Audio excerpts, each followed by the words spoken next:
উচ্চারণের বই পাঠ ও গল্পকথনে আপনাদের স্বাগতম। আজ পাঠ করব ডক্টর হুমায়ুন আজাদের কত নদী সরোবর বা বাংলা ভাষার জীবনী বই থেকে। বইটি প্রকাশিত হয়েছে আগামী প্রকাশনী থেকে। প্রথম প্রকাশ ফেব্রুয়ারি 1987। আজ থাকছে পূর্বলেখ ও প্রথম পরিচ্ছেদ চাতক চাতকীর মতো। পূর্বলেখ। 2 দশক আগে আমার এক প্রিয় সম্পর্কে একটি বই লিখেছিলাম কিশোর তরুণদের জন্যে। প্রিয়র নাম বাংলা সাহিত্য, বইটির নাম লাল নীল দীপাবলি। বইটি বাংলা সাহিত্যের ইতিহাস, তবে প্রথাগত রীতিতে আর ভাষায় লিখিনি বলে, আর লিখেছিলাম যেহেতু স্বপ্ন ও আবেগ আলোড়িত কিশোর তরুণদের জন্যে, তাই তার নাম রেখেছিলাম এমন। কবিতা লেখার মতোই অনুপ্রাণিত হয়ে লিখেছিলাম বইটি। পাতায় পাতায় লেগেছিল সৃষ্টিশীলতার ছোঁয়া।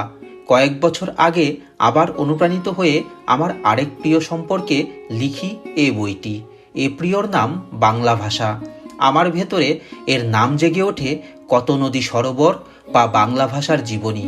এটিও প্রথাগত রীতি ও ভাষায় ও প্রাজ্ঞ পাঠকদের জন্য লিখিনি, লিখেছি কিশোর তরুণদের জন্যে, যাদের কাছে বাস্তবও অনেকটা স্বপ্নের মতো, জ্ঞান যাদের কাছে একরকম আবেগ ও সৌন্দর্য।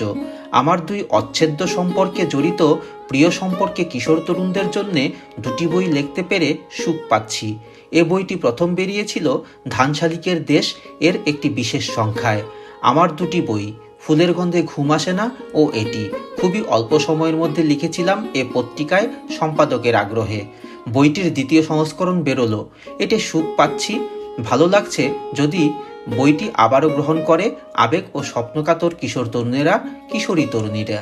হুমায়ুন আজাদ, 14 ফুলার রোড, ঢাকা বিশ্ববিদ্যালয় আবাসিক এলাকা। প্রথম পরিচ্ছেদ চাতক চাতকীর মতো। চাতক চাতকী আমি কখনো দেখিনি, তবে স্বপ্ন জাগানো একটি গল্প শুনেছি আমার অদেখা এই পাখি সম্পর্কে। পিপাসায় বুক ফেটে যেতে চায় চাতকের, দরকার তার ঠান্ডা জল। চারিদিকে কত দিঘি, হ্রদ, সাগর, কত নদী সরোবর, কিন্তু তাতে কবি রামনিধি গুপ্ত প্রশ্ন করেছেন, কি বা ফল চাতকীর? চাতক চাতকীর পিপাসা তো মিটবে না পদ্ম দিঘির জলে, ঝর্ণা ধারায়, নদীর স্রোতে, সরোবরের টলটলে পানিতে। তার চাই মেঘ গলা ঠান্ডা জল। চাতক চাতকী ডাকে, ঠান্ডা মেঘ, কালো মেঘ, জল দাও। তোমার ধারা জল ছাড়া কিছুতেই যে পিপাসা মেটে না। এক সময় নীল আকাশে কালো মেঘ গলে বৃষ্টি নামে। আকাশ থেকে রূপোর রেখার মতো নেমে আসা বৃষ্টির জল পান করে তৃষ্ণা মেটে চাতকের, চাতকীর। আর কোনো জলে, ওই নদীর, দিঘির, ঝর্ণার, সাগরের, সরোবরের জলে পিপাসা মেটে না তাদের।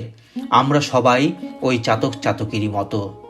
কত ভাষা এই পৃথিবীতে, বাংলা, ইংরেজি, ফরাসি, জার্মান, জাপানি, রুশ, তামিল, তেলেগু, মালয়, আরবি, ফার্সি, হিন্দি, আসামি, ওড়িয়া, হিব্রু ও আরও কত ভাষা। ইচ্ছে করলে আর সুযোগ পেলে আমরা শিখতে ও বলতে পারি যে কোনো ভাষা। কিন্তু পৃথিবীর প্রতিটি মানুষের রয়েছে একটি আপন ভাষা, মাতৃভাষা।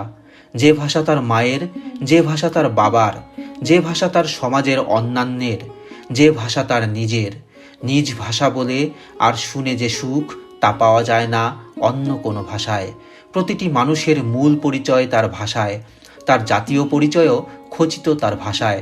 প্রতিটি মানুষ তার আপন ভাষায় চাতক। প্রত্যেকের নিজ ভাষা তার কাছে মেঘ গলা বৃষ্টির জলের মতো। তার ঠান্ডা আদর ছাড়া মানুষের পিপাসা মেটে না। কত দিন আমি দূরদেশে 3 বছর ধরে বাসে চেপে পায়ে হেঁটে তুষার ঠেলে বন্ধুর বাসায় টোকা দিয়েছি, শুধু একটু বাংলা বলবো বলে, শুধু একটু বাংলা শুনবো বলে। এমন হয় সব মানুষেরই। পৃথিবীতে কত ভাষা, তবু শুধু একটি ভাষাই তাই তার কানের ভেতর মর্মে পোষে। পৃথিবীতে কত মা, তবু শুধু একজনের জন্যেই চোখ জলে ভরে ওঠে, আনচান করে প্রাণ। বাংলা আমার মাতৃভাষা, আমাদের মাতৃভাষা। তার রূপ আর শোভায় আর সৌন্দর্যে আমি মুগ্ধ। পৃথিবীতে আরও বহু ভাষা আছে, তাদের কোনোটির সৌন্দর্যে অন্ধ হয়ে যায় চোখ, কোনোটির ঐশ্বর্যের কাছে নুয়ে আসে মাথা, কোনোটির দর্পের কাছে হার মানতে হয় মুখোমুখি হওয়ার সাথে সাথে। তবুও আমার কাছে বাংলার মতো আর কোনো ভাষা নেই। বাংলা আমার মাতৃভাষা, আমার ভাষা। আমার আনন্দ এ ভাষায় নেচে ওঠে ময়ূরের মতো, আমার সুখ ভোরের রৌদ্র, বিকেলের ছায়া আর সন্ধ্যার আভার মতো বিচ্ছুরিত হয় বাংলা ভাষায়। আমার বেদনা, আমার দুঃখ থরথর করে ওঠে বাংলা ভাষায়। আর কোনো ভাষা আমার দুঃখে কাতর হয় না, আর কোনো ভাষা পুলকিত শিহরিত মর্মরিত আকুল ব্যাকুল চঞ্চল অধীর হয় না আমার সুখে আমার আনন্দে। আমি বাংলা ভাষার রূপে আর শোভার আর সৌন্দর্যে মুগ্ধ।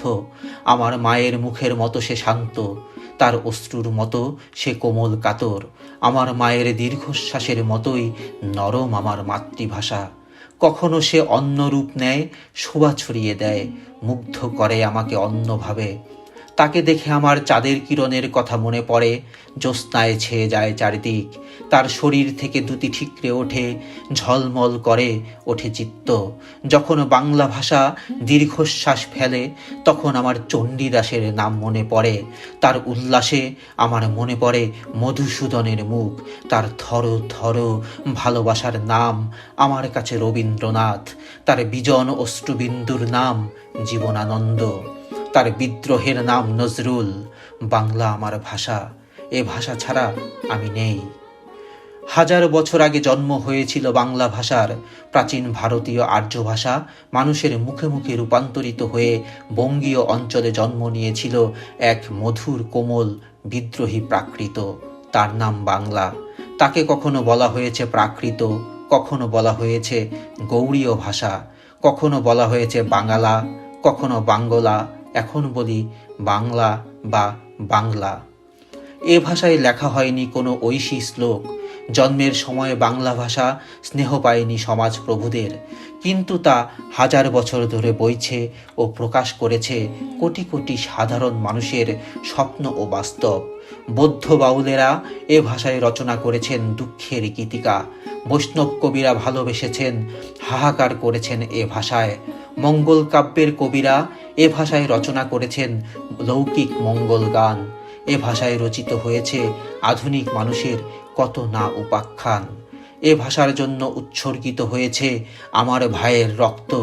এ ভাষার জল ছাড়া আমার পিপাসা মেটে না, আমার স্বপ্ন ভেঙে যায় এ ভাষা ছাড়া। এ ভাষা ছাড়া থেমে যায় আমার বাস্তব, আমার জীবন। আমি তার গান গাই।